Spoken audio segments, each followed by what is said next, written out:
why this massive spike in anti-Asian hate crimes is happening. Anti-Asian hate crimes have been happening in this country since before Donald Trump was born. So what is it about this particular moment that has so many people turning on Asians? Ratcliffe called China, quote, the greatest threat to America today and the greatest threat to democracy and freedom worldwide since World War II. Communist China is already within our borders. If we don't set the rules, we in fact are going to find ourselves with China setting the rules. China is a pariah state. China is conducting biological experiments on its soldiers to enhance their capabilities. We should give no quarter meal to China. There should be nothing spared. We're not going to let you destroy this country or our way of life. We've worked too hard and we fought too long to lose it to a Wuhan. That's what I said, a Wuhan virus. Yeah, I think that might have something to do with it. So this begs the question, what explains this massive spike in anti-China sentiment? To put it simply, the United States is starting to realize that it's not going to be the world's undisputed superpower forever, and a shift in the world order is coming way sooner than they expected. China's economy is on track to overtake the US economy by 2028. Chinese companies now lead the world in many fields, and Chinese technology is matching, if not surpassing, US technology. Well, anytime the US ruling class is threatened, its typical response is to resort to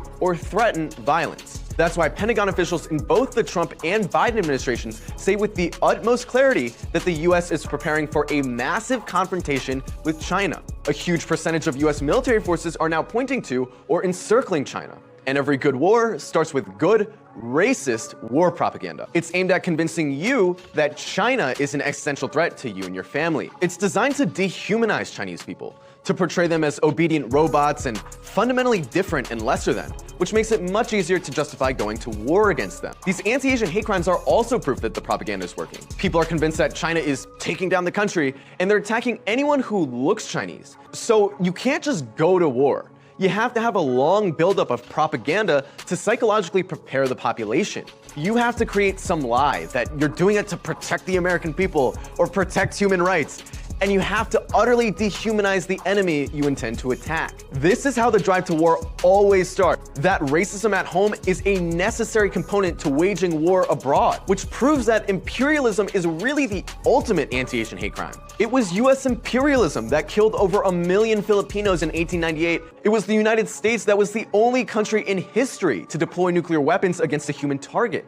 It was US imperialism that killed 20% of the entire Korean population during the Korean War, which can only really be understood as a genocide. It's the US that's responsible for murdering 3 million Vietnamese and deploying chemical weapons, which leave Vietnamese children with birth defects to this day. So while I'm glad that people are talking about racism against Asian people, but that's all part of one larger macroaggression against the peoples of Asia. All that being said, I just want to end on this. This is not an Asian issue. Sure, Asians should speak on this, but so should everyone. You don't have to wait on your Asian friends to give you the approval to speak out against war or racism.